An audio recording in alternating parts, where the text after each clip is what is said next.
साथियों, आप सभी का स्वागत है विद्यालयपुर के इसी यूट्यूब प्लेटफॉर्म पर, जिसमें हम आज फिर आपके लिए लेकर आए हैं महिला पर्यवेक्षक भर्ती 2025 के लिए मैराथन क्लास। और ये जो क्लास है ये पोषण एवं स्वास्थ्य से संबंधित मैराथन रहेगी, जिसमें हम आपको क्वेश्चंस पोषण और स्वास्थ्य से संबंधित क्वेश्चंस कराएंगे।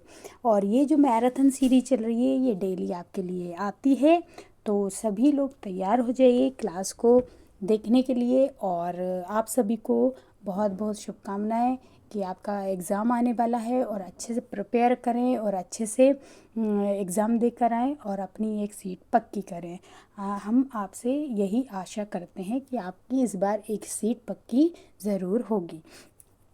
क्लास को इसकी क्लास की अगर पीडीएफ आपको चाहिए तो पीडीएफ के लिए आप हमारे टेलीग्राम चैनल को ज्वाइन कर सकते हैं, वहाँ से इसकी पीडीएफ को ले सकते हैं। रोज़ की क्लास की डेली क्लास होने के बाद फिर हम इसकी पीडीएफ डाल देते हैं, तो आप वहाँ से इसकी पीडीएफ ले सकते हैं। ठीक है, चलिए क्लास को हम स्टार्ट कर देते हैं।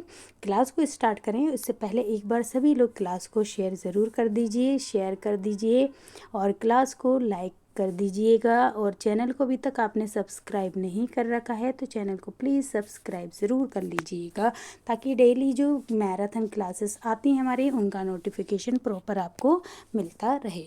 ठीक है, चलिए तो आपके लिए स्टार्ट कर देते हैं हम ये क्लास। आई होप आप सभी ने क्लास को शेयर ज़रूर कर दिया होगा, और क्लास को शेयर भी किया होगा, क्लास को लाइक भी कर दिया होगा, और अपने दोस्तों के साथ इसको शेयर ज़रूर कर लिया होगा। अपने कोई भी एजुकेशन आपके सोशल मीडिया पे एजुकेशन ग्रुप जो भी हों उन सभी में क्लास को शेयर ज़रूर कीजिएगा। और सभी का बहुत बहुत धन्यवाद कि आप लोग हमारी क्लास को इतना प्यार दे रहे हैं अपना, उसके लिए सभी को बहुत बहुत धन्यवाद विद्यालयपुर परिवार की ओर से। चलिए अब हमारे क्लास को हम स्टार्ट कर देते हैं कोई देर किए बिना, और सभी लोग क्लास को अच्छे से पूरा देखेंगे, एक एक क्वेश्चन को अच्छे से लगाएंगे।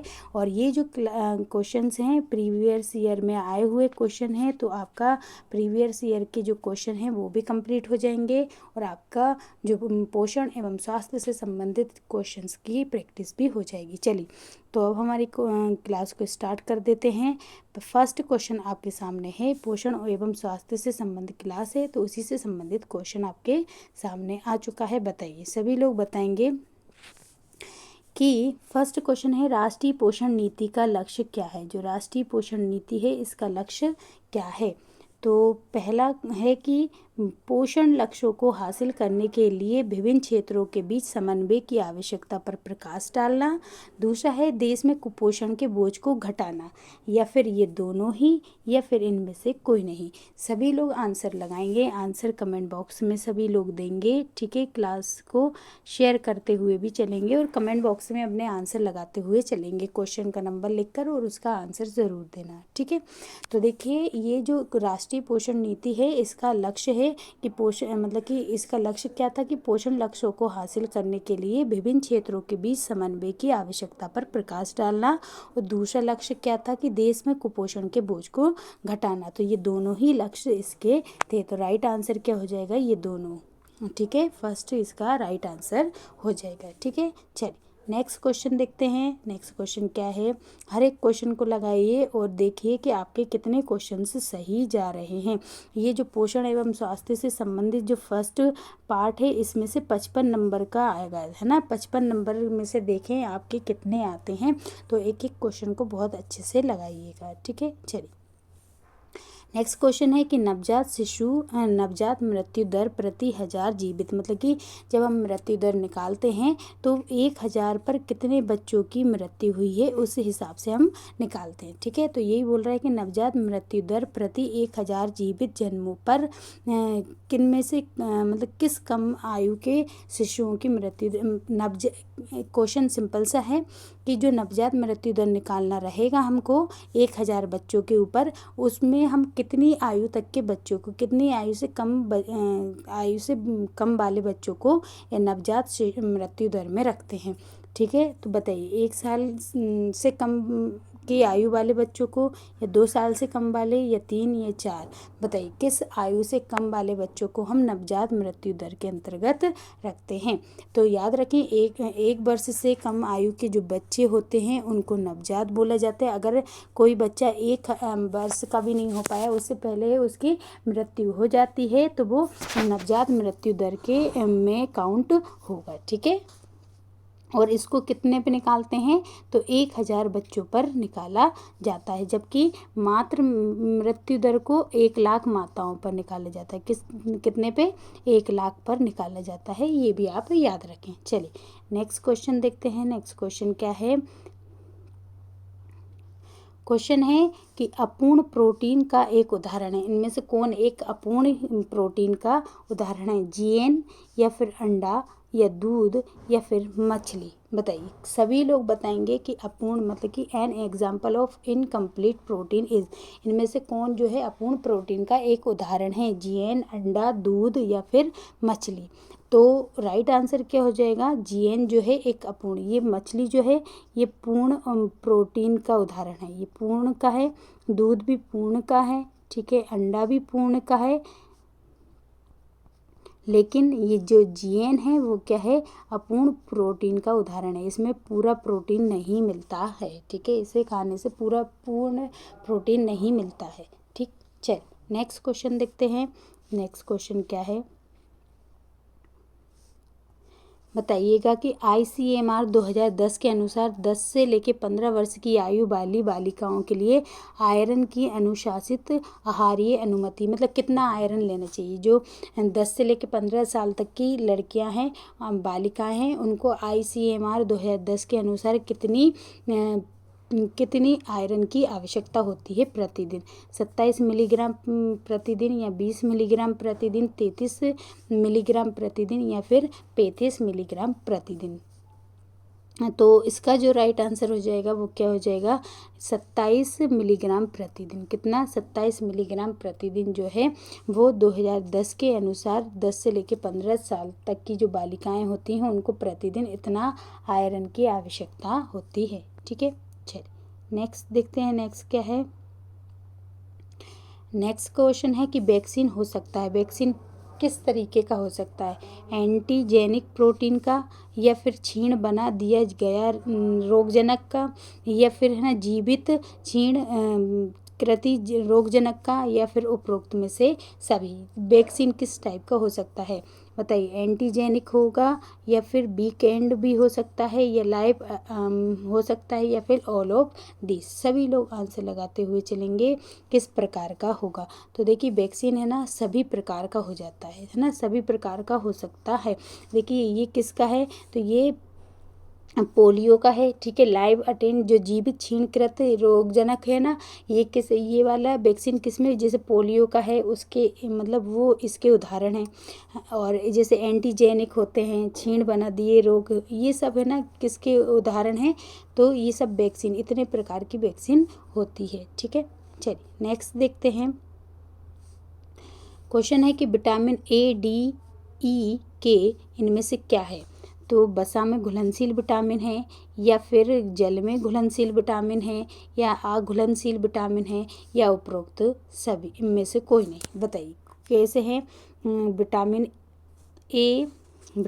ए, डी, ई और के। तो देखिए अगर जल में घुलनशील विटामिन हम बताएं तो जल में घुलनशील विटामिन कौन से होते हैं? बी का पूरा ग्रुप, ठीक है, बी और सी जो है जल में घुलनशील विटामिन है। अघुलनशील विटामिन कोई से नहीं होते, उपरोक्त में से कोई सा नहीं। तो ये सब किस में है? वसा में घुलनशील विटामिन होते हैं। कौन से? ए, डी, ई और के। इसलिए इनकी कम मात्रा में आवश्यकता होती है, जबकि जो बी और सी की आवश्यकता अधिक होती है, क्योंकि जल में घुलनशील होते हैं, और जल में घुलनशील होने के कारण ये क्या होता है? यूरिन के माध्यम से हमारे शरीर से बाहर हो जाते हैं। तो इसलिए ज़्यादा मात्रा में हमको विटामिन बी और विटामिन सी की आवश्यकता होती है, जबकि ए, डी, ई और के जो है ये सब किस में होते हैं? वसा में घुलनशील होते हैं। ठीक है, चलिए नेक्स्ट क्वेश्चन देखते हैं। नेक्स्ट क्वेश्चन क्या है?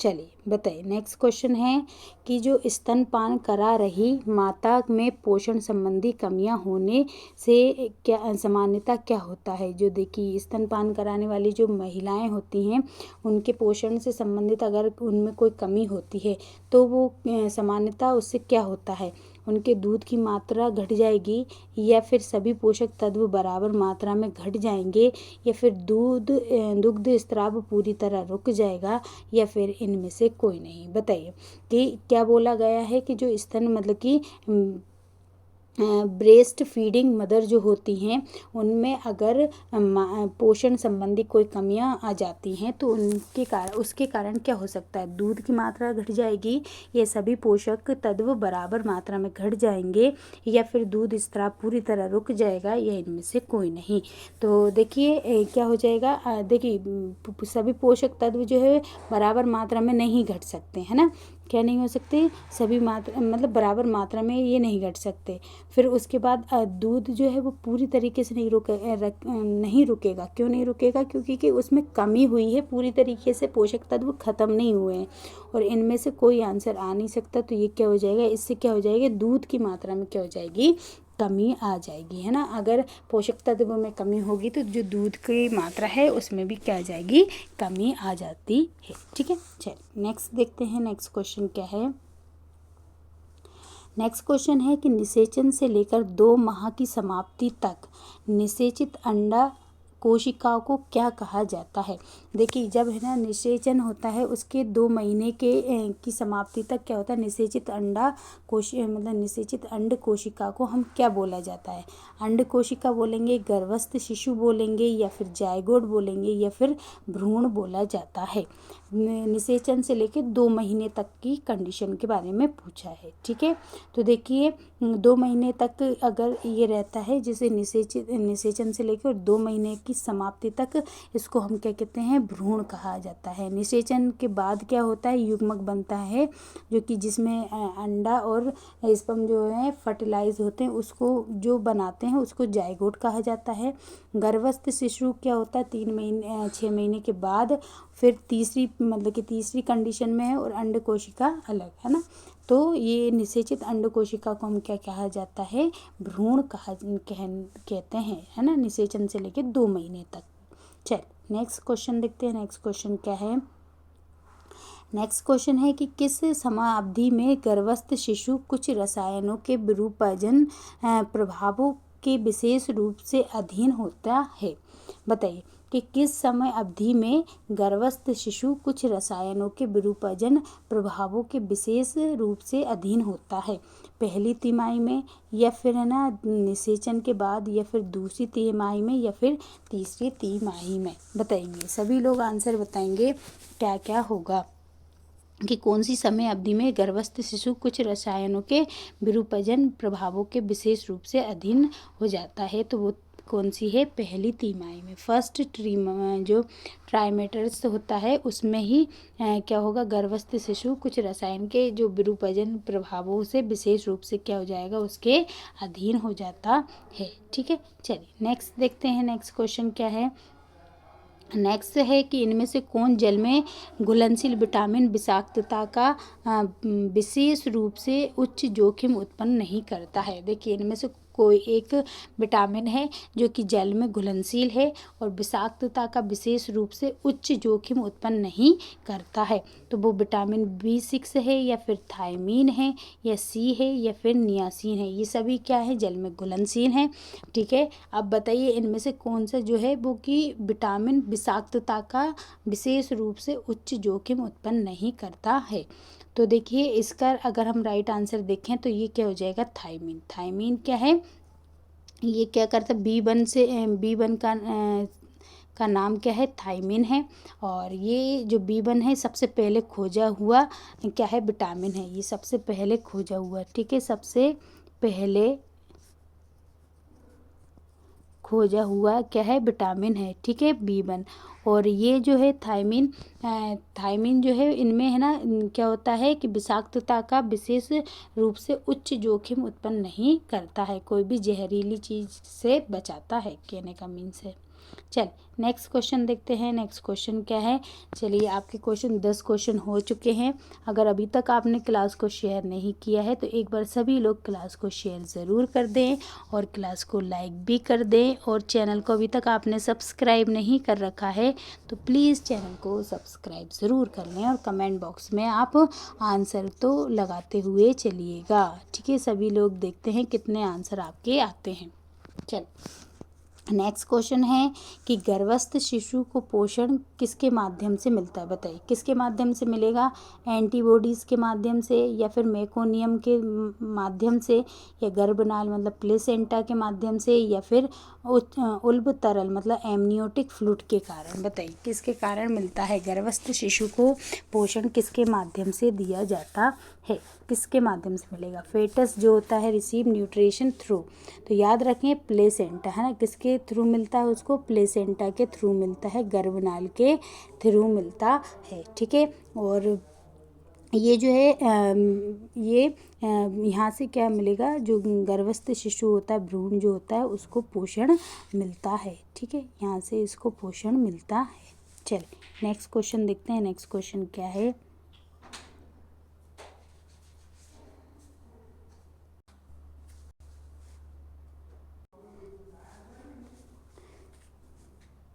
चल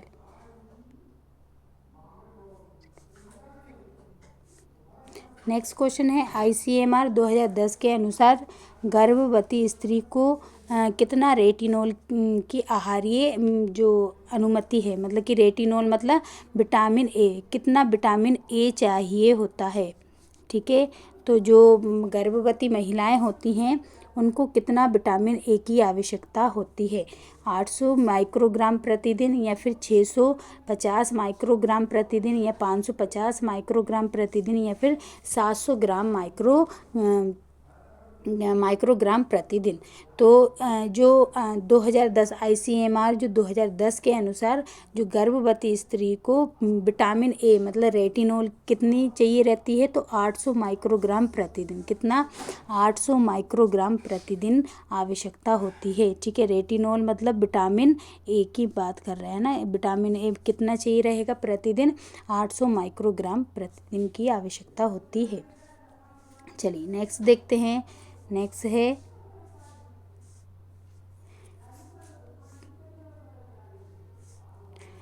है कि एक दृश्यात्मक खाद्य मार्गदर्शिका जो कि व्यक्ति को आहारीय दिशा निर्देशों की अनुशंसा को समझने और उन्हें व्यवहार में लाने में समर्थ बनाती है। तो कौन सी बनाती है, खाद्य मार्गदर्शिका पिरामिड, या ऊर्जा पिरामिड, या फिर प्रोटीन पिरामिड, या फिर उपरोक्त में से कोई नहीं। तो देखिए खाद्य मार्गदर्शिका के बारे में बताया है, तो खाद्य मार्गदर्शिका को मतलब किसी भी व्यक्ति की आहारीय दिशा निर्देश को बताना, उनको समझाना और उसको व्यवहार में लाने के लिए कौन काम करता है, तो वो काम करता है खाद्य मार्गदर्शिका पिरामिड। कौन सा, खाद्य मार्गदर्शिका पिरामिड इसके लिए कार्य करता है। ठीक है, चलिए नेक्स्ट देखते हैं। नेक्स्ट क्या है, नेक्स्ट है कि इनमें से किसे छोड़कर अन्य सभी बेरी बेरी के प्रकार हैं। इनमें से कौन सा एक जो है बेरी बेरी का प्रकार नहीं है, बाकी सब है।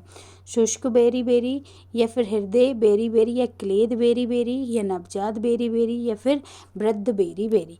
बताइए इनमें से कौन सा है जो कि बेरी बेरी का एक प्रकार नहीं है। तो बेरी बेरी जो है वो किसके कारण से होता है, विटामिन B1 के कारण से होता है। ठीक है, विटामिन B1 के कारण से होता है, और इसमें शुष्क बेरी बेरी इसका एक प्रकार है। ठीक है, और फिर हृदय बेरी बेरी, क्लेद बेरी बेरी भी इसका प्रकार है, नवजात बेरी बेरी भी इसका एक प्रकार है, लेकिन वृद्ध बेरी बेरी इसका प्रकार नहीं है। तो राइट आंसर क्या हो जाएगा, वृद्ध बेरी बेरी। ठीक है, चलिए नेक्स्ट देखते हैं। नेक्स्ट क्वेश्चन क्या है, नेक्स्ट क्वेश्चन है कि 10 ग्राम आयोडीन युक्त नमक में कितने मिलीग्राम आयोडीन मिलता है। 10 ग्राम आयोडीन नमक में कितना मिलीग्राम आयोडीन मिलाया जाएगा, 150, या फिर 100, या फिर 120, या फिर 80। सभी लोग बताएंगे कि 10 आपके पास 10 ग्राम क्या है, आयोडीन नमक है, आयोडीन युक्त नमक है। आयोडीन का नमक नहीं होता, आयोडीन एक तत्व होता है जिसको नमक में डाला जाता है, जो कि क्या करता है, घेंगा रोग से बचाने का कार्य करता है। ठीक है, थायराइड की में इसकी कमी होने पर घेंगा रोग होता है। तो अब बताइए, ये 10 ग्राम आयोडीन था, इसमें कितना आयोडीन होगा, मतलब आयोडीन युक्त नमक था। अब इसमें कितना, तो याद रखें इसमें 150 mg मिलीग्राम 150 मिलीग्राम जो है वो क्या होना चाहिए, आयोडीन होना चाहिए। मतलब प्रति 10 ग्राम आयोडीन युक्त नमक में 150 मिलीग्राम आयोडीन होता है। कितना होता है, 150 मिलीग्राम आयोडीन होता है। चलिए नेक्स्ट क्वेश्चन देखते हैं। नेक्स्ट क्वेश्चन क्या है, बताइए इंसुलिन की कमी से क्या होता है। इंसुलिन की कमी से क्या हो जाता है, कौन सा रोग होता है। डायबिटीज़ इंसिपिडस होता है, या फिर घेंगा रोग होता है, या फिर डायबिटीज़ मेलिटस होता है, या उपरोक्त में से सभी होते हैं।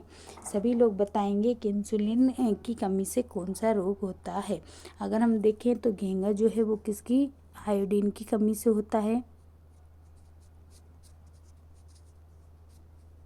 ठीक है, और डायबिटीज़ इंसिपिडस जो होता है बेसोप्रिन के कारण होता है। और जो डायबिटीज़ मेलिटस है ये किसके कारण होता है, ये इंसुलिन के कारण होता है। किसके कारण होता है, इंसुलिन के कारण होता है। तो राइट आंसर क्या हो जाएगा, डायबिटीज़ मेलिटस। तो इंसुलिन की कमी से कौन सी मतलब जो डायबिटीज़ होती है वो कौन सी डायबिटीज़ होती है, डायबिटीज़ मेलिटस होती है। बाकी डायबिटीज़ इंसिपिडस बेसोप्रिन के कारण होती है, और घेंगा रोग आयोडीन की कमी से होता है। ठीक है, चलिए नेक्स्ट देखते हैं। नेक्स्ट क्वेश्चन क्या है, नेक्स्ट क्वेश्चन है कि सामुदायिक स्वास्थ्य केंद्रों द्वारा किए जाने वाले महत्वपूर्ण कार्य क्या हैं। जो सामुदायिक स्वास्थ्य केंद्र जो होते हैं वो कौन कौन से कार्य करते हैं।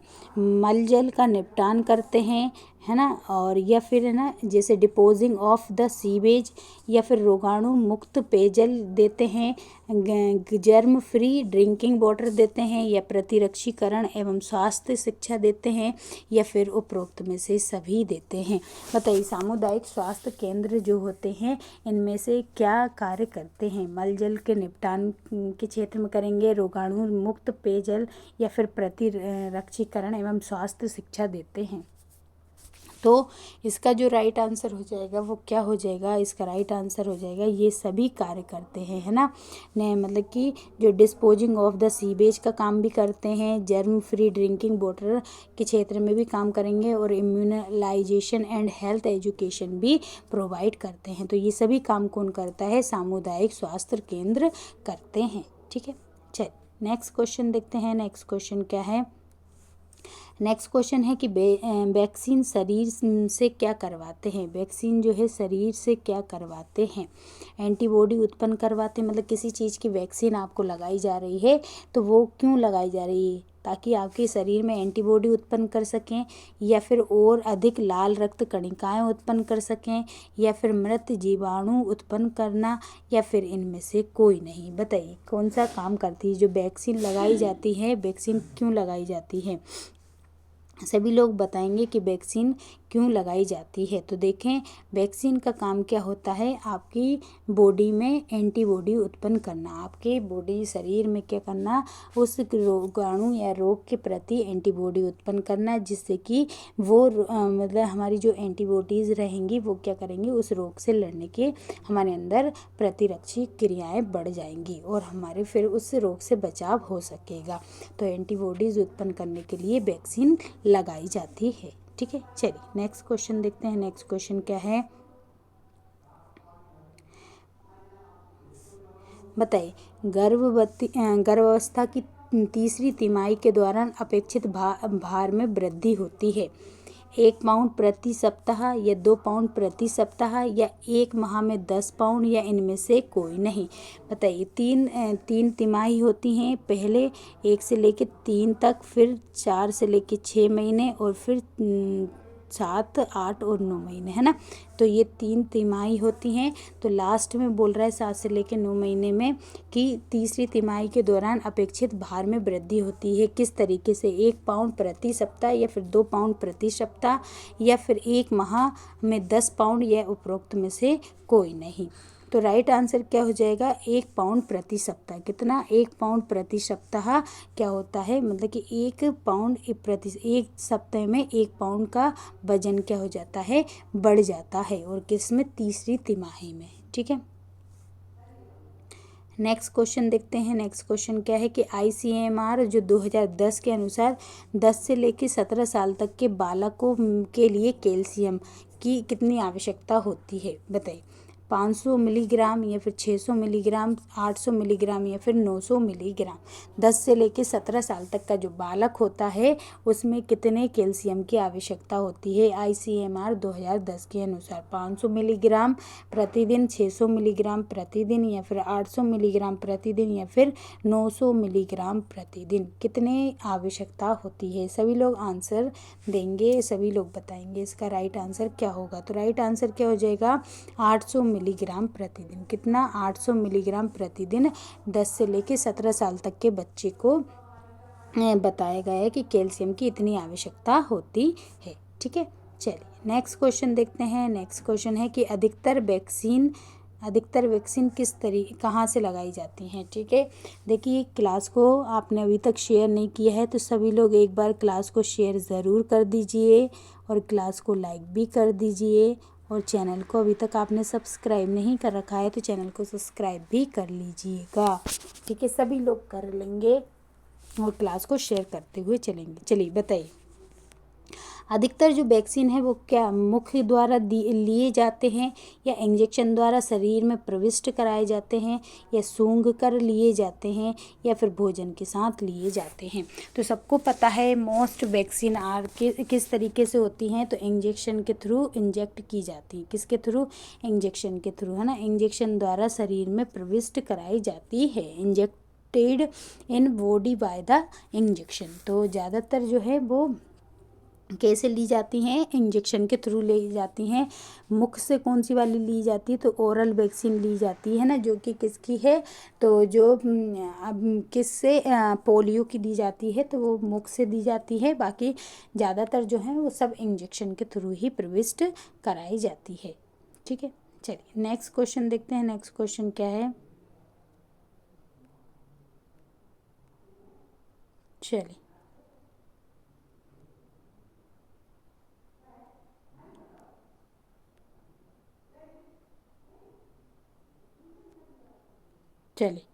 बताइए, सभी लोग आंसर देंगे। आंसर क्या आएगा कि प्रधानमंत्री ग्रामोदय योजना सामाजिक और आर्थिक बुनियादी ढांचे के निर्माण पर केंद्रित है, जिनमें शामिल है, बताइए क्या शामिल है। जो प्रधानमंत्री ग्रामोदय योजना सामाजिक और आर्थिक बुनियादी ढांचे के निर्माण पर केंद्रित है, इनमें क्या क्या शामिल है, ग्रामीण सड़कें बनाना, या फिर सुरक्षित एवं पीने योग्य जल देना, या बेहतर आवास, या फिर उपरोक्त सभी। बताइए प्रधानमंत्री ग्रामोदय योजना जो है वो उसमें क्या क्या आता है, ग्रामीण सड़कें बनवाना, या फिर सुरक्षित एवं पीने योग्य पानी देना, या फिर बेहतर आवास देना, या फिर सभी कुछ देना। तो देखिए इसका राइट आंसर क्या हो जाएगा, उपरोक्त में से सभी। क्या हो जाएगा इसका राइट आंसर, उपरोक्त में से सभी। ये सभी चीज़ें जो हैं इससे संबंधित हैं। ठीक है, किससे, प्रधानमंत्री ग्रामोदय योजना के अंतर्गत आती हैं। चलिए नेक्स्ट क्वेश्चन देखते हैं। नेक्स्ट क्वेश्चन क्या है, नेक्स्ट क्वेश्चन है कि NIN 2010 के अनुसार भारतीय हेतु खाद्य पिरामिड मतलब खाद्य पदार्थ सुझाता क्या दर्शाता है। जो NIN 2010 के अनुसार ये बताया गया है कि भारतीयों हेतु जो खाद्य पिरामिड बनाया जाता है वो क्या चीज़ दर्शाता है, पर्याप्त मात्रा में खाए जाने वाले ये खाद्य पदार्थ को दर्शाएगा, या फिर संयमित मात्रा में खाए जाने वाले खाद्य पदार्थ को दर्शाएगा, या बहुत कम मात्रा में खाने वाले जो खाद्य पदार्थ होते हैं उनको दर्शाएगा, या इनमें से सभी को ही दर्शाएगा। बताइए NIN के अनुसार जो 2010 के अनुसार भारतीयों हेतु जो खाद्य पिरामिड दिखाते हैं वो किस चीज़ को दर्शाता है। तो देखिए वो सभी चीज़ों को, पर्याप्त मात्रा में खाए जाने वाले खाद्य पदार्थ को भी दर्शाता है, संयमित मात्रा में खाए जाने वाले पदार्थ को भी दर्शाता है, और कम मात्रा में खाए जाने वाले खाद्य पदार्थ को भी दर्शाएगा। मतलब ये सभी को दर्शाता है, किसको दर्शाता है, ये सभी को दर्शाता है। चलिए, तो राइट आंसर क्या हो जाएगा, उपरोक्त सभी। नेक्स्ट क्वेश्चन क्या है, तो नेक्स्ट क्वेश्चन है, नेक्स्ट क्वेश्चन है कि भारतीयों व्यक्तियों को फ्लू वैक्सीन, एक सेकंड रुकिए, हाँ चलिए, बताइएगा कि व्यक्तियों को फ्लू वैक्सीन हर वर्ष लगवानी चाहिए, क्योंकि फ्लू वैक्सीन जो है हमेशा मतलब हर साल लगवानी चाहिए, क्यों, क्योंकि विषाणु वर्ष दर वर्ष क्या होता है, बदलता रहता है, या फिर ये इतनी शक्तिशाली होती हैं कि अपने शरीर के में सदैव के लिए नहीं रुक सकती, इसलिए हर साल लगवाना चाहिए, या फिर कुछ समय बाद वैक्सीन मृत हो जाती है, या फिर इनमें से कोई नहीं। सभी लोग बताएंगे कि क्यों लगवानी चाहिए, कि व्यक्तियों को जो फ्लू वैक्सीन है वो हर साल क्यों लगवानी चाहिए। तो देखिए, कुछ समय बाद वैक्सीन मृत नहीं होती, ये गलत है। इतनी शक्तिशाली होती कि वे अपने शरीर में सदैव नहीं रह सकती, ये भी गलत है।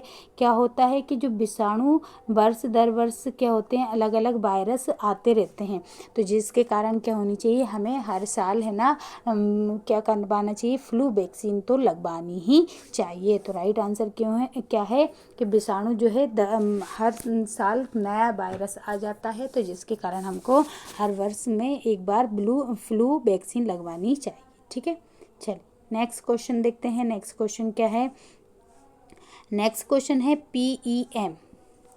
ठीक है, PEM के दुष्परिणाम अधिकांशतः हैं। PEM के जो दुष्परिणाम क्या हैं, ठीक है, तो बताइए क्या क्या है, अनुक्रमणीय वृद्धि मंदन, या फिर मरणशीलता के जोखिम में वृद्धि, या फिर निम्न संज्ञानात्मक प्रदर्शन, या फिर उपरोक्त में से सभी लोग बताएंगे कि जो PEM होता है इसके दुष्परिणाम अधिकांशतः कौन से होंगे, उत्क्रमणीय वृद्धि मंदन, या मरणशीलता के जोखिम में वृद्धि, या निम्न संज्ञानात्मक प्रदर्शन, या फिर उपरोक्त में से सभी। तो देखिए, ये सभी जो हैं इसके क्या है, दुष्परिणाम है, इसके ये सभी दुष्परिणाम है। अनुक्रमित वृद्धि में मंदन आना, मरणशीलता के जोखिम में वृद्धि आना, और निम्न संज्ञानात्मक प्रदर्शन होना, ये सभी कारण किसके हैं, तो PEM के दुष्परिणाम हैं। ठीक है, चलिए नेक्स्ट क्वेश्चन देखते हैं। नेक्स्ट क्वेश्चन क्या है, नेक्स्ट क्वेश्चन है कि अन्नपूर्णा योजना के समूह की आवश्यकताओं की पूर्ति के लिए खाद्य सुरक्षा प्रदान करने पर लक्षित है। जो अन्नपूर्णा योजना है वो किस चीज़ के समूह की आवश्यकता की पूर्ति के लिए खाद्य सुरक्षा प्रदान करने के लिए लक्षित है। गर्भवती माताओं के लिए है अन्नपूर्णा योजना, या फिर किशोरियों के लिए है, वृद्धजनों के लिए है, या फिर नाजुक हालत के रोगियों के लिए है। देखिए, सिंपल सा क्वेश्चन है, ये पूछा गया है कि अन्नपूर्णा योजना जो है इनमें से किन के लिए है, गर्भवती महिलाओं के लिए, किशोरियों के लिए, वृद्धजनों के लिए, या फिर नाजुक हालत वाले रोगियों के लिए। तो राइट आंसर क्या हो जाएगा इसका, राइट आंसर हो जाएगा वृद्धजनों के लिए, है ना।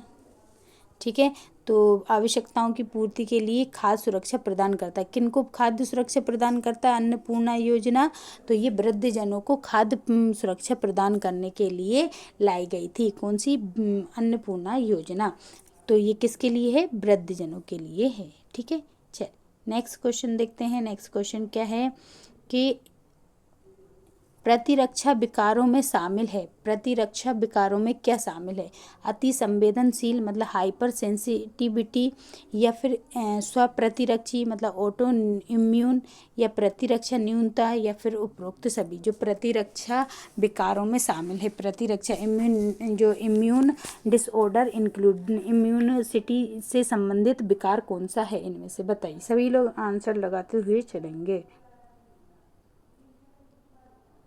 तो देखिए, इसमें क्या शामिल है, सभी शामिल हैं। ठीक है, इसमें क्या है, सभी शामिल हैं।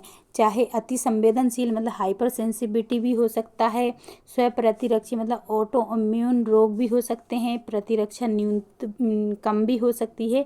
तो ये सभी क्या होते हैं, ये सभी प्रतिरक्षा विकारों में शामिल होते हैं। ठीक है, चलिए नेक्स्ट क्वेश्चन देखते हैं। नेक्स्ट क्वेश्चन क्या है, नेक्स्ट क्वेश्चन है कि उच्च घनत्व लाइपोप्रोटीन जो कि HDL का फुल फॉर्म है हाई डेंसिटी लाइपोप्रोटीन, ठीक है, लाइपोप्रोटीन जो उच्च घनत्व या फिर हाई डेंसिटी वाला लाइपोप्रोटीन होता है वो क्या कहलाता, कौन सा है, बुरा कोलेस्ट्रॉल या फिर भद्दा कोलेस्ट्रॉल या फिर अच्छा कोलेस्ट्रॉल या फिर उपरोक्त सभी। बताइए कि हाई डेंसिटी लाइपोप्रोटीन को हम और क्या कह सकते हैं, और क्या कहेंगे, इसको बुरा कोलेस्ट्रॉल कहेंगे, भद्दा कोलेस्ट्रॉल कहेंगे या फिर अच्छा कोलेस्ट्रॉल कहेंगे या फिर उपरोक्त सभी।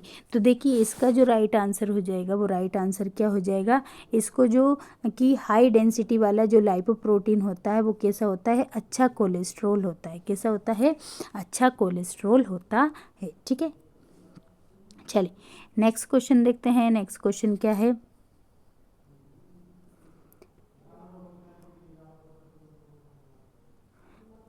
नेक्स्ट क्वेश्चन है कि कोई भी एड्स के विरुद्ध प्रतिरक्षी नहीं है, इनमें से कोई भी जो है एड्स के विरुद्ध प्रतिरक्षी नहीं है, ये बात सही है या गलत है, या इनमें कह नहीं सकते, या उपरोक्त में से कोई नहीं।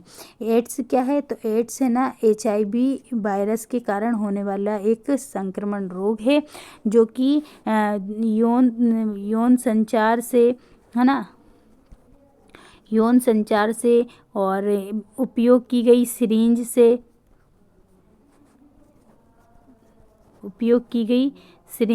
से होता है या फिर माता के दूध के थ्रू बच्चे में आ जाता है, एक से दूसरे में संपर्क में आने से भी आता है। तो बताइए ये किसके कारण हो सकता है। तो देखिए एड्स जो है, एड्स कोई भी मतलब एड्स के विरुद्ध प्रतिरक्षी अभी तक नहीं मिली है, ये सही बात है। एड्स का कोई इलाज नहीं मिला है, प्रॉपर इलाज कोई भी नहीं है एड्स का, ठीक है। तो एड्स का कोई भी प्रॉपर इलाज अभी तक नहीं मिला है। चलिए नेक्स्ट देखते हैं। नेक्स्ट क्वेश्चन क्या है, नेक्स्ट क्वेश्चन है कि पोषण स्थिति का आंकलन के लिए उपयोग द्वारा किया जाता है। बताइए किसके जो पोषण स्थिति का आंकलन किसके द्वारा नापा जाता है, नियमितीय मापन द्वारा या फिर आंकलन मार्गदर्शिका द्वारा या फिर जीवन स्थिति द्वारा, इनमें से कोई नहीं। बताइए पोषण की स्थिति का आंकलन हम कैसे कर सकते हैं, nutritional status is assessed by use of. बताइए किसके द्वारा कर सकते हैं, पोषण स्थिति का आंकलन हम किसके द्वारा कर सकते हैं, नियमितीय मापन की विधि द्वारा या फिर आंकलन मार्गदर्शिका द्वारा, जीवन स्थितियों के द्वारा या फिर इनमें से कोई नहीं। तो देखिए हम है ना किसी भी पोषण की स्थिति का आंकलन कैसे कर सकते हैं, तो पोषण स्थिति का आंकलन हम जो नियमितीय मापन होता है उसके थ्रू करेंगे। किसके थ्रू, पोषण स्थिति का आंकलन, तो जो एंथ्रोपोमेट्रिक मेजरमेंट होता है, एंथ्रोपोमेट्रिक मेजरमेंट इसके थ्रू कर लेते हैं, ठीक है। चलिए नेक्स्ट देखते हैं। नेक्स्ट क्वेश्चन क्या है, नेक्स्ट क्वेश्चन लगाने से पहले एक बार सभी लोग क्लास को शेयर ज़रूर करेंगे, क्लास को लाइक भी कर देंगे और चैनल को सब्सक्राइब ज़रूर कर लेंगे।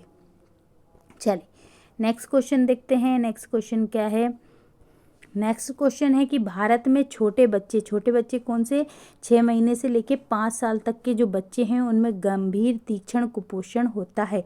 अब इसका मेन कारण क्या है, तो मरणशीलता या खाद्य विषाक्तता या फिर रक्त अल्पता या फिर आयोडीन की कमी। बताइए किस कारण से, प्रमुख कारण पूछा है, इसमें क्या पूछा है इन्होंने, प्रमुख कारण पूछा है कि जो 6 महीने से लेकर 5 साल तक के बच्चे होते हैं उनमें सबसे ज़्यादा कुपोषण भारत में देखा जाता है। और ये जो कुपोषण हो रहा है ये मेन कारण इसका क्या है, मरणशीलता मतलब मोर्टेलिटी के द्वारा हो रहा है या फिर फूड पॉइजन द्वारा या एनीमिया द्वारा या फिर आयोडीन डेफिशिएंसी द्वारा। तो याद रखें ये सब किसके कारण है, इसका प्रमुख कारण क्या है, उसकी जो मॉर्टेलिटी है, मरणशीलता है, उसके कारण से हो रहा है ये, है ना। कुपोषण किसके कारण, तो कुपोषण होता है और ये मरणशीलता का प्रमुख कारण बन जाती है। इतना ज़्यादा कुपोषण हो जाता है कि ये किसका कारण बन जाती है, तो ये मरणशीलता का कारण बन जाती है, ठीक है, मरने का कारण हो जाती है। चलिए नेक्स्ट क्वेश्चन देखते हैं। नेक्स्ट क्वेश्चन क्या है, नेक्स्ट क्वेश्चन है कि वे ऊर्जा की आपूर्ति नहीं करते, वह बेहद पोषक तत्वों के नियंत्रण और उपयोग में भूमिका निभाते हैं। देखिए, इनमें से कौन से तत्व है या कौन सी चीज़ है जो कि है ना ऊर्जा की आपूर्ति नहीं करते। ये ऊर्जा की आपूर्ति नहीं करेंगे, जबकि जो हमने है ना जो मैक्रो और माइक्रो, जैसे कि बेहद पोषक तत्वों का हमने जो मैक्रो जो न्यूट्रिशन एलिमेंट होते हैं वो खाते हैं ना, तो उनका मतलब कि बेहद पोषक तत्वों का नियंत्रण करते हैं और उसका उपयोग करने में भूमिका निभाते हैं, लेकिन ऊर्जा नहीं देते। सबसे बड़ी बात है कि ऊर्जा नहीं देते हैं। तो देखिए, कार्बोहाइड्रेट के बारे में अगर हम बताएं तो कार्बोहाइड्रेट तो ऊर्जा देता ही है, ठीक है। इंस्टेंट एनर्जी तो कार्बोहाइड्रेट ही देता है, तो ये तो हो नहीं सकता। फिर वसा जो है वो भी ऊर्जा देता है, ये भी नहीं हो सकता। अब बचा क्या है, प्रोटीन या फिर विटामिन और मिनरल्स।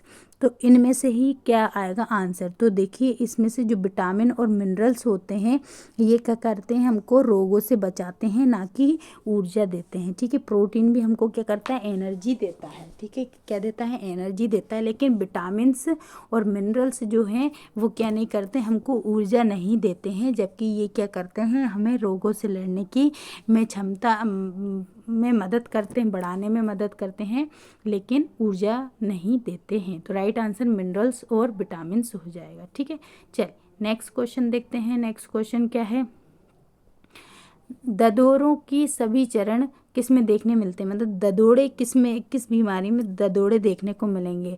छोटी माता मतलब चिकन पॉक्स में देखने को मिलेंगे, या फिर खसरा में देखने को मिलेंगे, टाइफाइड में देखने को मिलेंगे, या फिर चेचक मतलब स्मॉल पॉक्स में देखने को मिलेंगे। बताइए किस में देखने को मिलेंगे, कि छोटी माता इस चिकन पॉक्स में देखने को मिलेंगे, या फिर खसरा में, या फिर टाइफाइड में, या फिर चेचक में। जो ददोड़े होते हैं उनका पूछ रहा है कि रेसेस जो होंगे वो किस में देखने को मिलेंगे। तो याद रखें, जो चिकन पॉक्स होता है, छोटी माता होती है, उसमें देखने को छोटे छोटे क्या हो जाते हैं, बहुत सारे छोटे छोटे पिंपल्स हो जाते हैं ददोड़े टाइप के, है ना। तो इनको ही क्या कहते हैं, चिकन पॉक्स कहते हैं। इसी को हम छोटी माता भी कहा जाता है। जबकि खसरा और जो मीजल्स होते हैं, टाइफाइड होता है, स्मॉल पॉक्स, इनमें देखने को नहीं मिलते ददोड़े, ठीक है।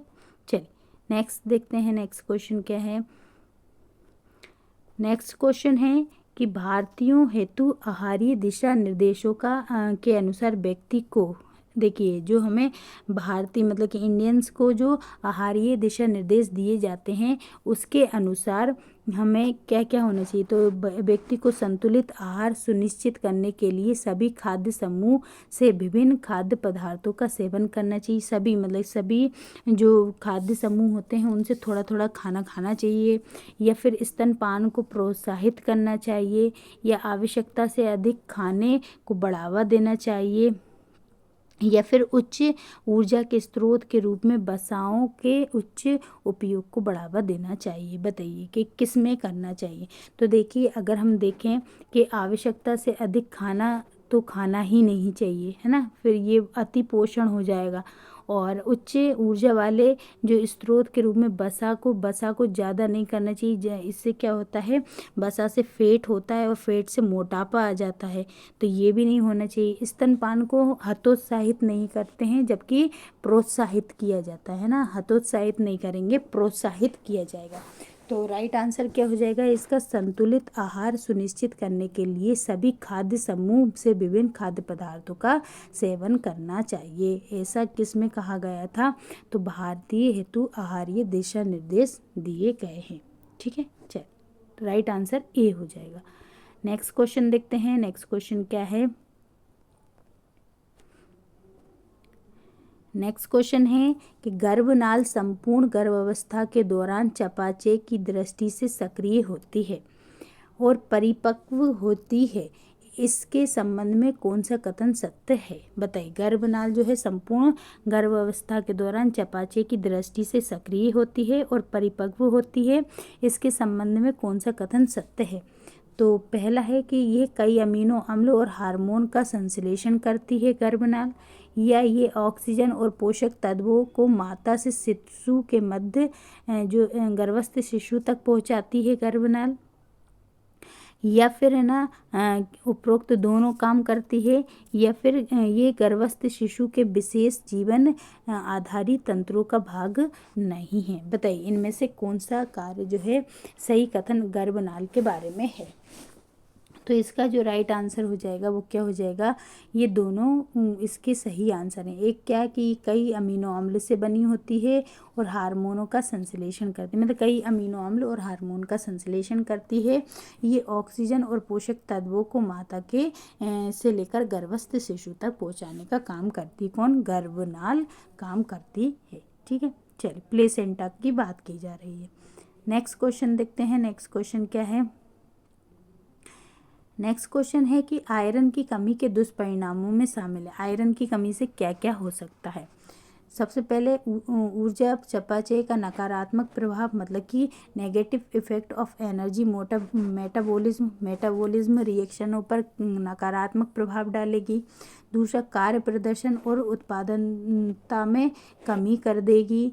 और गर्भस्थ अवस्था में जो गर्भ अवस्था होती है उसमें जोखिम में वृद्धि कर देगी, या फिर उपरोक्त में से सभी। बताइए आयरन की कमी से कौन से दुष्परिणाम देखने को मिलते हैं। तो देखिए इससे क्या मिलेगा, ये सभी देखने को मिलेंगे कि जो मेटाबॉलिज्म क्रियाएं होती हैं उन पर नकारात्मक प्रभाव पड़ेगा, कार्य के प्रदर्शन और उत्पादकता में भी कमी आएगी, और गर्भावस्था में भी जोखिम में वृद्धि हो जाएगी। तो ये सभी काम होते हैं किससे, आयरन की कमी से। ठीक है, आयरन की कमी से होने वाला रोग कौन सा है, तो एनीमिया रोग होता है, याद रखें। चलिए नेक्स्ट क्वेश्चन देखते हैं। नेक्स्ट क्वेश्चन क्या है, नेक्स्ट क्वेश्चन है कि चेचक के बारे में कौन सा सही कथन है। बताइए इनमें से चेचक के बारे में कौन सा कथन सही होगा। चेचक जो होता है, पपड़ी में विषाणु नहीं मिलते हैं, इसके पपड़ी में वायरस नहीं मिलेगा। आरएनए विषाणु से होती है, मतलब कि ये जो चेचक आरएनए वाले विषाणु से होती है। या फिर गर्भनालीय बाधा पार नहीं करती है। या फिर मुर्गी के भ्रूण का जो विषाणु संवर्धन किया जा सकता है। बताइए इनमें से कौन सा आंसर सही हो जाएगा। चेचक के बारे में पूछा है कि चेचक एक पपड़ी में विषाणु नहीं मिलता है, या फिर चेचक आरएनए विषाणु से बना है, या फिर इसकी गर्भनालीय बाधा पार नहीं करता है ये, या फिर मुर्गी के भ्रूण पर विषाणु संवर्धन किया जा सकता है। तो राइट आंसर क्या हो जाएगा, इसका राइट आंसर हो जाएगा कि पपड़ी में विषाणु नहीं मिलते, इनकी पपड़ी में क्या नहीं मिलते, विषाणु नहीं मिलते हैं। ये इसका सही आंसर हो जाएगा। ठीक है, चलिए नेक्स्ट देखते हैं। नेक्स्ट क्वेश्चन क्या है,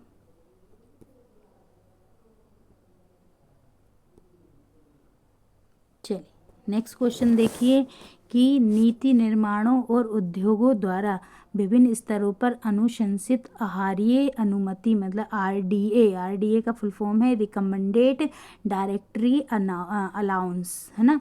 तो जो नीति निर्माण और उद्योगों द्वारा विभिन्न स्तरों पर अनुशंसित आहारीय अनुमति को आधार के रूप में प्रयोग किया जाता है। क्यों किया जा सकता है, क्योंकि यह शारीरिक सक्रियता और शारीरिक क्रियात्मक स्थिति, आयु एवं लिंग के अनुसार ऊर्जा एवं अन्य पोषक तत्वों की आवश्यकता, पोषण संबंधी आवश्यकताओं को समझने का दिशा निर्देश देता है। या फिर इससे व्यक्ति और उसके व्यवहार को जानने में मदद मिल जाएगी। या फिर ये कुपोषित, मोटापाग्रस्त या फिर बीमार लोगों के लिए अनुशंसाएं प्रदान करेगा, या फिर उपरोक्त सभी। बताइए आरडीए के आधार पर पूछा गया है कि आरडीए के आधार पर नीति निर्माण और उद्योगों द्वारा अलग अलग स्तर पर किस तरीके से हम उसका प्रयोग कर सकते हैं। तो राइट आंसर क्या हो जाएगा, तो राइट आंसर इसका ये हो जाएगा। क्यों करेंगे, क्योंकि ये शारीरिक सक्रियता और क्रियात्मक स्थिति, आयु, लिंग, इनके अनुसार क्या करता है, ऊर्जा एवं पोषक तत्वों की आवश्यकता, पोषण संबंधी आवश्यकताओं को समझने के लिए दिशा निर्देश क्या करता है, प्रदान करता है। ठीक है, चलिए नेक्स्ट क्वेश्चन देखते हैं। नेक्स्ट क्वेश्चन क्या है, नेक्स्ट क्वेश्चन है अस्थि सुषिरता, मतलब ओस्टियोपोरोसिस जो होता है या अस्थि भंग की रोकथाम के लिए कौन से विटामिन, मतलब विटामिन डी पोषण उतना ही महत्वपूर्ण है जितना पोषक किस के सिंपल सी बात है, ओस्टियोपोरोसिस के लिए इनमें से और क्या चीज़ लेना आवश्यक होता है बताइए। विटामिन डी तो आवश्यक होता ही है, जैसे अस्थि से संबंधित, जो हड्डियों से संबंधित कोई भी रोग हो रहा है, जैसे कि ओस्टियोपोरोसिस हुआ है ना, कोई भी अस्थि भंग हो रही है, तो उसकी रोकथाम के लिए हम विटामिन डी तो लेते ही हैं, उसके साथ साथ में क्या और लेंगे, vitamin A, vitamin E, vitamin के, या फिर कैल्शियम। बताइए, सभी लोग बताएंगे इसका राइट आंसर क्या होगा। बहुत इजी आंसर है इसका, तो सभी लोग आंसर देंगे इसका क्या हो सकता है। राइट आंसर कैल्शियम हो जाएगा। क्या हो जाएगा? कैल्शियम, है ना। हमारी हड्डी जो है कैल्शियम और किसकी बनी होती है? फास्फोरस की बनी होती है ना। फास्फोरस की ज़रूरत पड़ती है, कैल्शियम और फास्फोरस की ज़रूरत पड़ती है। और जो कि हड्डियों से संबंधित रोगों से बचने के लिए विटामिन डी की आवश्यकता होती है और किसकी? कैल्शियम की आवश्यकता होती है। ठीक है, चलिए नेक्स्ट क्वेश्चन देखते हैं। नेक्स्ट क्वेश्चन क्या है देखते हैं। ठीक है, चलिए नेक्स्ट क्वेश्चन क्या है।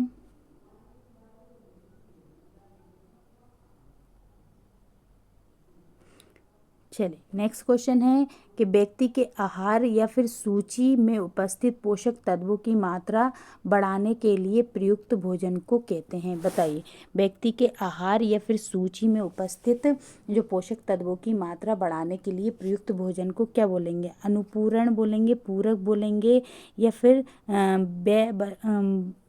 व्यवकलन बोलेंगे, या उपरोक्त में से कोई नहीं। बताइए, सप्लीमेंट्री मेंटेशन बोलेंगे, या कॉम्प्लीमेंट बोलेंगे, या फिर सब्सट्रैक्शन बोलेंगे। बताइए कि आपको कहने का मतलब है कि जो व्यक्ति होते हैं उनके आहार या फिर सूची में उपस्थित जो पोषक तत्वों की मात्रा बढ़ाने के लिए हम भोजन, मतलब कि अगर उनके जो नॉर्मल खाना खाते हैं उसमें अगर किसी पोषक तत्व को बढ़ा देंगे तो उसको हम क्या बोलेंगे? तो उसको हम बोलेंगे सप्लीमेंट। क्या बोलेंगे? सप्लीमेंटेशन कहा जाता है ना। जो आप नॉर्मल ले रहे हैं उसमें अगर थोड़े और भी आप पोषक तत्व ऐड कर देते हैं तो उसे सप्लीमेंट्री के फॉर्म में आप ले रहे हैं। ठीक है, चलिए आपके 40 क्वेश्चन कंप्लीट करवा दिए गए हैं। अब जल्दी से एक बार, अभी तक आपने क्लास को शेयर नहीं किया है तो सभी लोग क्लास को शेयर ज़रूर कर दें और क्लास को लाइक भी करें और चैनल को सब्सक्राइब भी कर लें अभी तक आपने नहीं किया है तो। चलिए, आई होप आपने क्लास को सभी ने शेयर कर दिया होगा। नेक्स्ट क्वेश्चन देख लेते हैं। नेक्स्ट क्वेश्चन है कि वयस्कों में आयोडीन की कमी उत्पन्न करती है। बताइए, वयस्कों में अगर आयोडीन की कमी हो जाती है तो उसको क्या हो जाएगा? घेंगा और उसकी जटिलताएं देखने को मिलेंगी, या हृदय धमनी के रोग देखने को मिलेंगे, या डिसलिपिडीमा देखने को मिलेगा, या फिर मेगलोब्लास्टिक एनीमिया देखने को मिलेगा। जल्दी बताइए, आयोडीन की कमी से कौन सा रोग होता है? तो आप उसके हिसाब से इसका आंसर लगा सकती हैं कि आयोडीन की अगर आपके अंदर कमी हो जाएगी तो फिर कौन सा रोग उत्पन्न हो जाएगा वयस्कों में। तो याद रखें, घेंगा और उसकी जटिलताएं देखने को मिलती हैं। तो आयोडीन की कमी से क्या होता है? घेंगा रोग हो जाता है। ठीक है, तो घेंगा और उसकी जटिलताएं देखने को मिलेंगी। चलिए नेक्स्ट क्वेश्चन देखते हैं। नेक्स्ट क्वेश्चन क्या है? नेक्स्ट क्वेश्चन है कि यदि गर्भ अवस्था में विशेष रूप से कैलोरी की मात्रा बहुत कम हो तो कौन सी स्थिति उत्पन्न हो सकती है? ठीक है, ऊर्जा की कमी, मतलब गर्भावस्था में अगर विशेष रूप से कैलोरी मतलब ऊर्जा की आवश्यकता जो मात्रा है वो बहुत कम हो जाएगी तो उससे कौन सी स्थिति उत्पन्न होगी और जिसके परिणाम स्वरूप गर्भस्थ शिशु के मस्तिष्क को ऊर्जा की आपूर्ति घट जाएगी और जिससे मस्तिष्क का विकास कम हो पाएगा। तो बताइए कौन सा स्थिति उत्पन्न हो जाएगी ऐसे में? एपोप्टोसिस हो जाएगा या फिर विपुटी का होगा जिसे कि डाइवर्टिकुलेसिस बोलेंगे या फिर कीटोसिस हो जाएगा या उपरोक्त में से सभी। देखिए ऐसी स्थिति बताई गई है कि जब है ना कोई भी गर्भावस्था में महिला के अंदर कैलोरी की मात्रा कम हो जाएगी तो उससे कौन सी स्थिति उत्पन्न हो जाएगी जिसके लक्षण है कि गर्भस्थ शिशु के मस्तिष्क को ऊर्जा की आपूर्ति होना और उससे मस्तिष्क के विकास नहीं हो पाएगा। तो ऐसा जो रोग है वो कौन सा है, कीटोसिस कहते हैं। इसको क्या कहा जाता है, कीटोसिस कहा जाता है। ठीक है, क्या कहा जाएगा इसको, कीटोसिस कहा जाता है। चलिए नेक्स्ट क्वेश्चन देखते हैं। नेक्स्ट क्वेश्चन क्या है, नेक्स्ट क्वेश्चन है कि इनमें से कौन सा रोग जीवाणु द्वारा नहीं होता है। बताइए इनमें से है ना कौन सा रोग जो है बैक्टीरिया के द्वारा नहीं होता। ट्यूबरकुलोसिस मतलब टीबी, हैजा, टिटनस या फिर इन्फ्लुएंजा। बताइए सभी लोग बताएंगे कि कौन सा रोग है जो कि बैक्टीरिया के कारण नहीं होता, जीवाणु के कारण नहीं होगा। 6 रोग, हैजा, टिटनस या फिर इन्फ्लुएंजा। तो देखिए अगर हम देखें कुछ रोग को, तो टीबी तो क्या होता है, ट्यूबरकुलोसिस जो बैक्टीरिया होता है उसके द्वारा होता है। ठीक है, फिर टिटनस क्या होता है, टिटेनी नामक जीवाणु द्वारा होता है। हैजा भी जीवाणु द्वारा होता है, लेकिन इन्फ्लुएंजा जो होता है वो किसके कारण होता है, वायरस के कारण होता है। इन्फ्लुएंजा किसके कारण होता है, वायरस के कारण होता है। तो ये जीवाणु के कारण नहीं होता, जबकि ये तीनों जो है वो किसके कारण होते हैं, जीवाणु के कारण होते हैं, बैक्टीरिया के कारण होते हैं। लेकिन ये जो है इन्फ्लुएंजा वो किसके कारण होता है, विषाणु के कारण होता है। किसके कारण होता है, विषाणु के कारण होता है। सभी लोग आंसर लगाते हुए चलेंगे। चलिए नेक्स्ट क्वेश्चन देखते हैं। नेक्स्ट क्वेश्चन क्या है, नेक्स्ट क्वेश्चन है कि खसरे के संबंध में इनमें से किसे छोड़कर शेष सभी सत्य हैं। देखिए खसरे के लिए बताइए कौन कौन से ऑप्शन सही हैं। बस एक ऑप्शन गलत है, बाकी सभी सही हैं। ठीक है, चलिए बताइए कौन सा सही है। पहला है 10 से 14 दिनों की रोगो उद्भवन अवधि, मतलब उसके रोग की उद्भवन काल कितना है, 10 से लेके 14 दिन है। ठीक है, कुपोषितों में अधिक देखने को मिलेगी, गंभीर तरीके से देखने को मिलेगी, या फिर लक्षणहीन संक्रमण है, मतलब इसमें कोई लक्षण नहीं दिखाई देते, या फिर द्वितीयक आक्रमण दर कितना होता है, 30% होता है। अब बताएं इनमें से किसको छोड़कर बाकी सभी सत्य हो जाएंगे। कि खसरा जो है उसका उद्भवन काल कितना है, 10 से लेकर 14 साल के मतलब दिनों के बीच में हो जाएगा। और या फिर कुपोषितों में अधिक गंभीर होगा, लक्षणहीन संक्रमण होता है, या फिर द्वितीयक आक्रमण पर दर जो है 30% होती है। तो देखिए इसका राइट आंसर क्या हो जाएगा, इसका राइट आंसर ये है, ये सभी है कि 10 से लेकर 14 दिनों के अंदर ये दिखने लगता है, कुपोषितों में गंभीर रूप से हो जाता है और लक्षणहीन संक्रमण होता है, लेकिन द्वितीयक आक्रमण 30% होगा, ये सही नहीं है। ठीक है, राइट आंसर इसका ये हो जाएगा डी। चलिए नेक्स्ट क्वेश्चन देख लेते हैं। नेक्स्ट क्वेश्चन है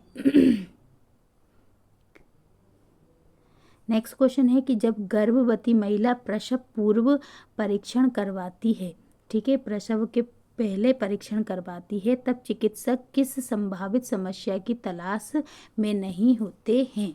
ठीक है, क्या बोला है, जब गर्भवती महिला प्रसव से पहले परीक्षण कराती है तो चिकित्सक किस संभावित समस्या की तलाश में नहीं होते हैं। कर्णमूल मतलब गर्ल्स हुआ मम्स में नहीं होते, मतलब मम्स नहीं होंगे इसके, या फिर डाउन सिंड्रोम, या फिर सिकल सेल एनीमिया, या स्पाइना बाइफिडा। बताइए कौन सा रोग नहीं होने की संभावना रहती है। बताइए प्रसव पूर्ण, तो राइट आंसर क्या हो जाएगा, मम्स है ना। मम्स गर्ल्स हुआ तो कभी भी हो सकता है, गर्भावस्था से ही संबंधित नहीं है, जबकि डाउन सिंड्रोम या फिर सिकल सेल एनीमिया या फिर स्पाइना बाइफिडा ये सब है ना क्या होते हैं, इन ये समस्याएं होने की संभावनाएं होती हैं, लेकिन जो गर्ल्स हुआ वगैरह है इनको डॉक्टर नहीं देखता है। ठीक है,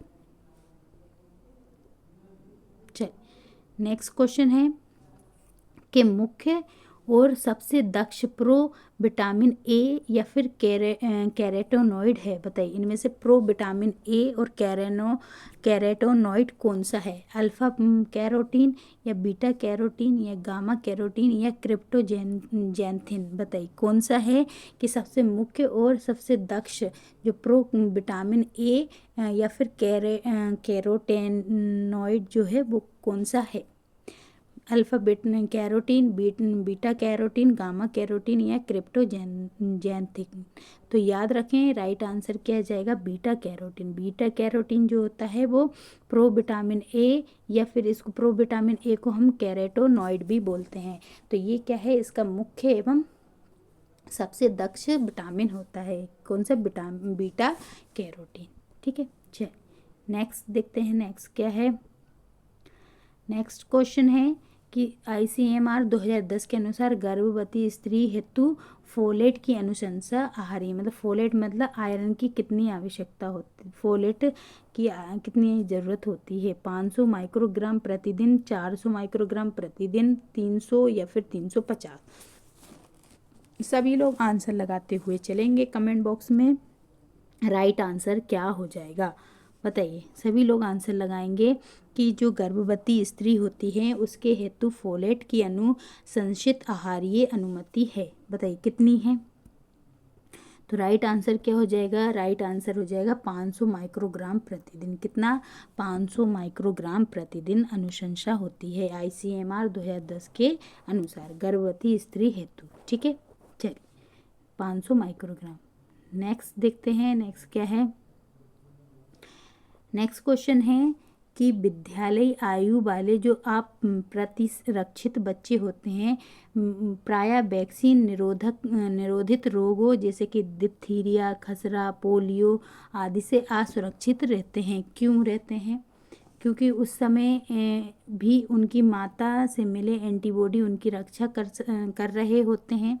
ठीक है, सिंपल सी बात है। जो विद्यालय की आयु वाले बच्चे होते हैं उनमें अप्रतिरक्षी बच्चे जो कि वैक्सीन निरोधक रोग जैसे कि डिप्थीरिया, खसरा और पोलियो से कैसे होते हैं, सुरक्षित होते हैं। क्यों होते हैं, क्योंकि उनकी माता से मिले हुए एंटीबॉडी अभी भी उनकी रक्षा कर रहे हैं, या फिर क्योंकि इन रोगों को समूल नष्ट किया जा चुका है, या फिर क्योंकि बच्चे अधिकांश बच्चे इन रोगों के विरुद्ध प्रतिरक्षी होते हैं इसलिए, या फिर क्योंकि ऐसे रोग जो होते हैं वो केवल अविकसित देशों में ही मौजूद होते हैं। बताइए किस लिए ऐसा सुरक्षित मिलेंगे। तो राइट आंसर इसका क्या हो जाएगा, क्योंकि अधिकांश जो बच्चे होते हैं वो क्या होते हैं, इनके प्रतिरक्षी होते हैं। कैसे होते हैं, इसके प्रति प्रतिरक्षी होते हैं। ठीक है, चल नेक्स्ट क्वेश्चन देख लेते हैं। नेक्स्ट क्वेश्चन क्या है, नेक्स्ट क्वेश्चन है कि इनमें से कौन सा प्रसव पूर्व विकास का अभिलक्षण है। प्रसव पूर्व विकास का अभिलक्षण है,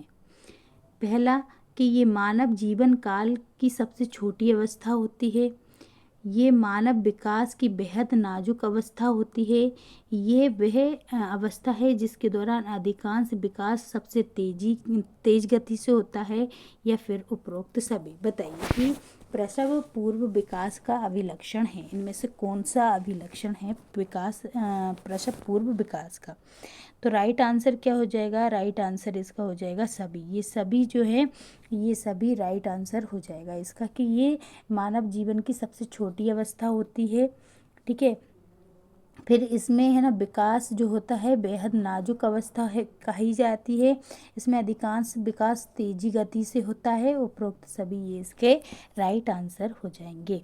चलिए नेक्स्ट क्वेश्चन देखते हैं। नेक्स्ट क्वेश्चन क्या है, नेक्स्ट क्वेश्चन है कि इनमें से किसे छोड़कर से सभी रोगों के संचरण के साथ वाहक संबंधित हैं। बताइए इनमें से कौन सा एक रोग है जो कि इनमें से एक कौन सा रोग है जो वाहक से नहीं होता, बाकी सभी रोग जो हैं वो वाहक से होते हैं, कोई ना कोई उसका वाहक जरूर होता है। हैजा या टाइफाइड, डिप्थीरिया या फिर खसरा। तो अगर हम देखें कि जो हैजा होता है, हैजा भी किस से होता है, बैक्टीरिया से होता है, तो बैक्टीरिया एक वाहक का कार्य करेगी। टाइफाइड भी क्या होता है, टाइफी नामक बैक्टीरिया से होता है, तो ये भी एक वाहक के रूप में ही है। डिप्थीरिया भी क्या होता है, एक वाहक के द्वारा ही होता है, लेकिन खसरा जो होता है वो किसी वाहक के कारण नहीं होता है। तो राइट आंसर क्या हो जाएगा इसका, खसरा हो जाएगा। क्या राइट आंसर हो जाएगा इसका, खसरा राइट आंसर हो जाएगा। चलिए नेक्स्ट क्वेश्चन देखते हैं। नेक्स्ट क्वेश्चन क्या है, नेक्स्ट क्वेश्चन है कि इनमें से कौन सा रोग प्रोटोजुआ के कारण होता है। बताइए प्रोटोजुआ के कारण कौन सा रोग होता है, मलेरिया, या हेपेटाइटिस या टाइफाइड या फिर डिप्थीरिया। बताइए किसके कारण होता है मलेरिया। तो देखिए प्रोटोजोआ के कारण कौन सा होता है, मलेरिया होता है। कौन सा होता है, मलेरिया होता है। ये मादा एनाफिलीज द्वारा होता है, फीमेल एनाफिलीज द्वारा होता है। और प्लाज्मोडियम बाइवेक्स इसका क्या होता है, वाहक का कार्य करता है। तो मलेरिया जो है वो प्रोटोजोआ से होता है। ठीक है, चलिए नेक्स्ट क्वेश्चन देखते हैं। नेक्स्ट क्वेश्चन क्या है, वैक्सीन लगवाने के बाद क्या होता है, शरीर उसी विषाणु को स्वयं में कभी भी दोबारा प्रवेश नहीं करने देता, या फिर शरीर हमेशा थोड़े समय के लिए बीमार हो जाता है, और शरीर विषाणु की अपेक्षाकृत कमजोर रूप से अभ्यस्त होता है, या इनमें से कोई नहीं। बताइए वैक्सीन लगवाने के बाद क्या होता है, इनमें से क्या ऑप्शन राइट हो जाएगा। वैक्सीन लगवाने के बाद क्या होता है, तो इसका जो राइट आंसर हो जाएगा वो क्या हो जाएगा, वैक्सीन लगवाने के बाद। तो याद रखें वैक्सीन लगवाने के बाद शरीर विषाणु की अपेक्षा कमज़ोर रूप से कैसा हो जाता है, अभ्यस्त हो जाता है। हम वैक्सीन लगवाने के बाद हमें क्या जाना है, बुखार वगैरह आ जाता है, तो जिससे हमें क्या होती है, कमजोरी सी महसूस होने लगती है। ठीक है, चलिए नेक्स्ट क्वेश्चन देखते हैं। बताइए हमारे देश में रक्त अल्पता मतलब एनीमिया का मुख्य कारण क्या है। कैल्शियम की कमी, आयोडीन की कमी, आयरन की कमी, या फिर फास्फोरस की कमी। तो इस किसके कारण हमारे अंदर एनीमिया रोग होता है। सभी लोग आंसर देंगे इसका कि एनीमिया का मुख्य कारण क्या है। अगर हम देखें कैल्शियम की कमी से, तो कैल्शियम की कमी से क्या होगा, हड्डी रोग हो जाते हैं। क्या हो जाते हैं, हड्डी रोग होते हैं कैल्शियम की कमी से। आयोडीन की कमी से क्या हो जाता है, तो घेंगा रोग होता है। ठीक है, घेंगा रोग हो जाएगा। और फास्फोरस की कमी से भी क्या होता है, हड्डी और दांत से संबंधित रोग होते हैं ना, हड्डी और दांत से संबंधित होते हैं। जबकि आयरन की कमी से हमें क्या हो जाता है, एनीमिया हो जाता है। क्या हो जाता है, आयरन की कमी से एनीमिया रोग होता है। तो राइट आंसर क्या है, आयरन की कमी। चलिए नेक्स्ट क्वेश्चन देखते हैं। नेक्स्ट क्वेश्चन क्या है, नेक्स्ट क्वेश्चन है पूर्व विद्यालय आयु के बच्चों में होने वाली एक महत्वपूर्ण पोषक संबंधी समस्या जो विभिन्न स्तर के वृद्धि मंदन उत्पन्न करती है। बताइए पूर्व विद्यालय आयु के जो बच्चे होते हैं उनमें एक पोषण से संबंधित कौन सी समस्या होती है जो कि उसे उसकी वृद्धि को रोक देते हैं। प्रोटीन की कमी, या फिर ऊर्जा की कमी, या प्रोटीन का कुपोषण, या उपरोक्त में से सभी कोई नहीं। बताइए कौन सा है जो कि पूर्व विद्यालय आयु वाले बच्चों में पोषण की संबंधी समस्या है और जो क्या करती है, उसकी वृद्धि को रोक देती है। तो राइट आंसर इसका क्या हो जाएगा, इसका राइट आंसर हो जाएगा इनमें से कोई नहीं। ठीक है, इनमें से कोई नहीं इसका राइट आंसर हो जाएगा। इसके कारण भी वृद्धि नहीं रुकती, इसके कारण भी नहीं रुकती, और इसके कारण भी नहीं रुकेगी। चलिए नेक्स्ट क्वेश्चन देखते हैं। नेक्स्ट क्वेश्चन क्या है, नेक्स्ट क्वेश्चन है रोग और बीमारियां प्रायः किस प्रकार के होते हैं। रोग और बीमारियां किस प्रकार की होती हैं।